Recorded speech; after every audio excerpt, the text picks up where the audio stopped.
Hello, welcome to Lemon Studios, where we talk anything and everything entertainment. I'm, of course, Lemon himself, Zeke Lemon, and this is my review for the February 24th, 2025 episode of Monday Night Raw. But before we get into that, let's get the house clean out of the way. Sorry, leave a like, comment below, let me know your thoughts on this episode of Raw, and of course, hit that subscribe button as it helps me grow into my YouTube career. I would greatly appreciate it. Now, all that out of the way, let's get into the review, shall we? So, I was actually really looking forward to this episode quite a bit. Just because I am looking forward to the Elimination Chamber, and then after everything that happened on SmackDown with The Rock and Cody Rhodes, didn't really expect that to happen, to have a follow-up here, and it did. It was probably the best moment of the night overall. But, you know, after that was happening, I was like, okay, now we're starting to really hit the full throttle here. We're really going to see where everyone's going to line up when it comes to Mania.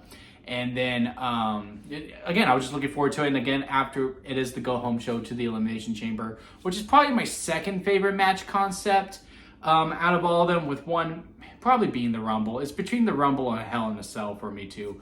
Hell in a Cell is number one when it is like an actual blood feud, like Punk versus Drew.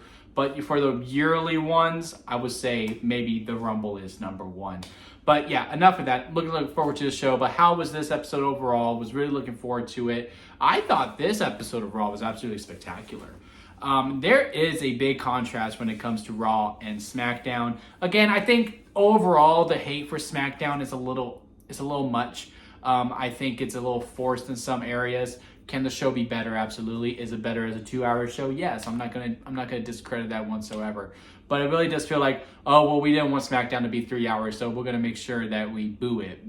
You know, us as an internet community, we tend to do that. Well, my friend didn't like it, I didn't like it, and my friend didn't like it. So we are going to spread it to make sure no one else likes it, and we're gonna make it worse than it is. SmackDown just needs a little bit of trimming. Again, just some segments just go on a little too long. While Raw, since they do have the free will, which the free will really came into play big time, especially within the main event on tonight's show, where you did not really know where it was going to end, and the segments could just breathe where they wanted to breathe. While on SmackDown, you have to go 3 hours. So some segments that probably should have been 5 minutes, they go 7, and you can really feel it. Some matches that were like, we could probably cap off at 12, they go 15. It's like, it dragged out a little bit. More time doesn't necessarily mean good. I thought it would be at first. I am starting to realize that now. But again, overall, I do think the hate is a little forced to me. Like, last week's SmackDown was fine to me overall. And in fact, most of the episodes of SmackDown have been fine. They just, you can just tell they are 3 hours, and they are stretched a little bit thin. While Raw, again, just really seems to knock it out of the park every single week. I mean, just segment after segment after segment was so good. And we'll kick off with the main event, the women's tag team titles. Out of the 3 tag team belts, the women's tag team titles are the best booked. This match was a lot of fun. It is probably the best women's tag teams title match ever. Like, I honestly think that is a conversation that we can sincerely have. Bianca Belair, Naomi, Liv Morgan, and Raquel Rodriguez absolutely tore the house down. And I think what really made this match so special is that, again, we did not know when the show was going to end. Typically, the main event suffers because we're usually like, well, my time anyway, the show ends at 10 o'clock. So, you know, it's really kind of just sitting there and waiting until it gets to 9:57 unless you're fully bought into the story, right? Here, I think the match kicked off around 9:25 my time. Typically, the Raws have been ending around 2 hours and 30 minutes. And once they did the whole, we're going to ambush Liv and Raquel, which also makes sense storyline-wise. I was like, oh no, they're going to rush it because they only got 5 minutes to do all of this. So we're doing this jump spot so that way Liv and Raquel can come back and then they can get their 1, 2, 3. Which, after, you know, really think about it, that makes no sense because Bianca and Naomi are the faces. But that's how my mind was. I was like, oh my God, we have to rush everything because we only got 5 minutes left. And then it hit 9:31, and then it hit 9:32, and then it hit 9:33, and then as it progressed, once it got to 9:37, I was like, we ain't leaving. And I got really settled in, and I was just going along for the rides, and all the near falls, because again, we were past the 9:30 mark, again, my time, 10:30 on the East Coast, 6:30 on the West Coast, right? 7:30 on the West Coast, sorry. Or any time you are out in the world, it's past the time where Raw usually ends. So now you're just kind of sitting there waiting, okay, when will this match end? And every near fall was a near fall because it was 1, 2, the double KOD, the single KOD, the Oblivion on the outside, Raquel jumping over here, Dominic interfering. It was just all of these different things that were happening. I mean, every kick out just really meant a lot more. And I really do think it was due to the free will of the time where we're like, okay, we could cut off anytime we want. Let's give these ladies 20 minutes and really let them cook. I think the show finished around 9:45, which is, to me, I do believe is the second longest Monday Night Raw episode since they moved over to Netflix. And again, it was just a stellar match overall. Liv Morgan and Raquel win the tag titles. I do think this means Bianca is probably winning the Chamber. I did fantasy book that it would be Rhea versus Roxanne and Io in a triple threat at Mania, but I do not think that's going to happen now. I think we are going to do Rhea Ripley versus Bianca Belair, which I'm excited for. Don't get me wrong. I mean, that is a dream match in WWE, right? To see these two on the grandest stage of them all fighting.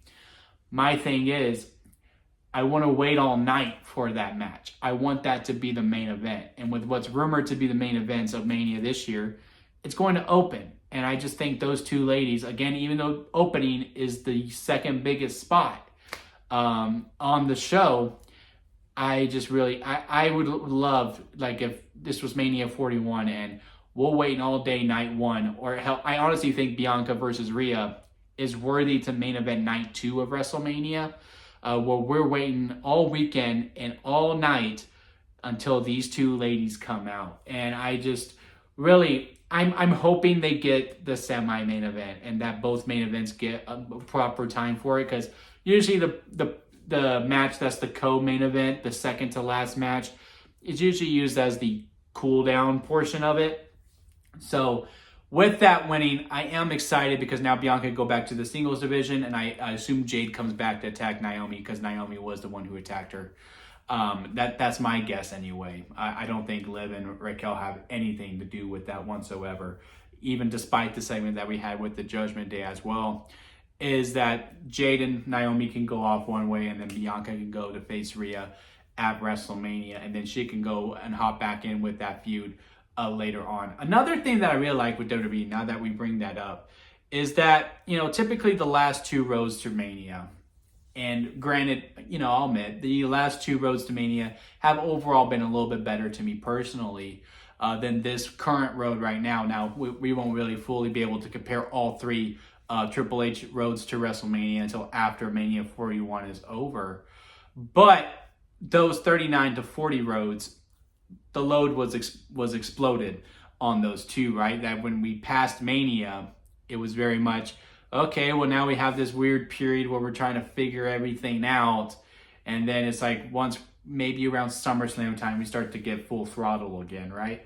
I think what Triple H has done with this is that he's really set up post-Mania quite a bit where you're like, yeah, we have a lot of good matches that we were building up for WrestleMania 41, but hey, you also got this to look forward to, you got this to look forward to, and you got this to look forward to as well. Which is why I don't mind Bianca Belair not being within the Jade Cargill storyline until post-Mania. I think that, and I think it could get a lot more light post-Mania as a part of being a Mania. It could lose itself within the shuffle if you do the Jade Cargill storyline. You have Kevin Owens and Randy Orton, or Sammy and Kevin Owens, John Cena and Cody Rhodes, John Cena, Cody Rhodes and CM Punk, Roman Reigns and Seth Rollins, Jey Uso and Gunther, who had another great segment on this episode of Raw, so on and so forth. You know, The Rock getting involved again. It could lose yourself in the shuffle, which is again why I want Bianca Belair versus Rhea Ripley to have it on another Mania, because again, it has the potential to get lost within the shuffle. But now you can now we can go full focus with the Jade Cargill storyline post-Mania, give him more tender love here. Okay, we could do this with Drew McIntyre over here post-Mania, and we can give him a big spot over here, so on and so forth.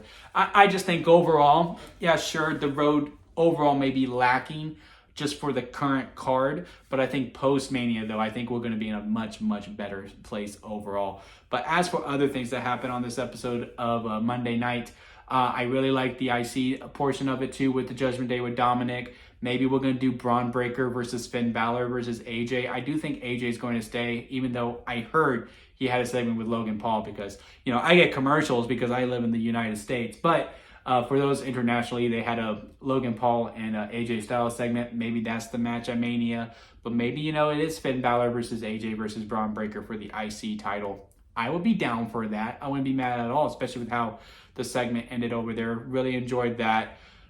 Again, the men's world tag team title picture, it got thrust in within the women's IC title picture because the Creeds were hyping Ivy up after she jumped Dakota and Lyra, who had a fantastic match too. I think Lyra and Dakota and the women's tag team matches were the best matches overall when it comes to tonight.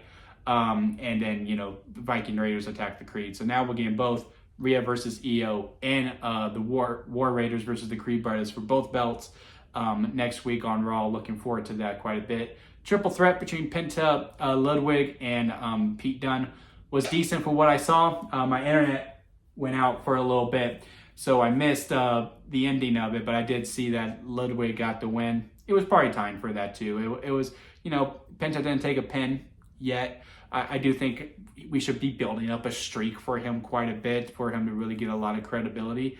Because again, I think the best way you get your next Rey Mysterio, if you will, is that you don't make them lose a lot, right? To make that, to force the underdog, because we already saw that with Rey.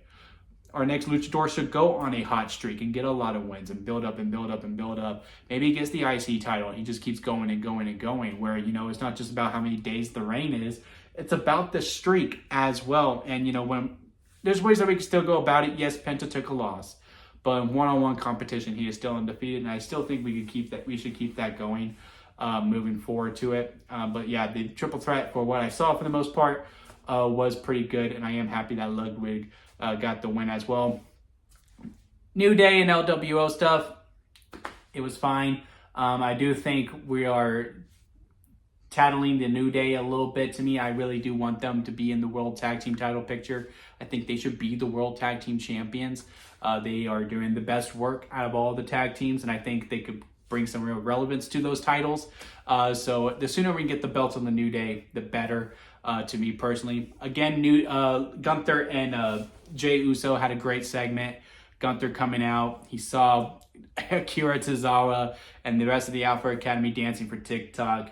Books a match with Akira Tozawa, one of the best and the most entertaining squash matches ever. Tozawa actually looked really, really good. Well, I say actually. On the main roster, you know, Tozawa hasn't been able to cook lately, and I feel like Tozawa actually had a chance to cook tonight as well. That was a lot of fun. The opening segment with CM Punk and Logan Paul was whatever. It's probably one of the weaker moments. It just really felt like CM Punk was a little handicapped to that. But yeah, overall, I mean, the main things when it comes to this episode is that women's tag team title main event and this segment with Cody Rhodes and Seth Rollins. Cody Rhodes coming out to talk about, like, what does it mean when a man says he wants to sell your soul, when he wants to buy your soul? And then Seth Rollins coming out saying, hey, this is the first time on the ring since WrestleMania 40. If you agree with him, it's a slap to me and it's a slap to everyone else. And then Cody talking back like, who are you? You sold your soul to the Authority. You did all these different things.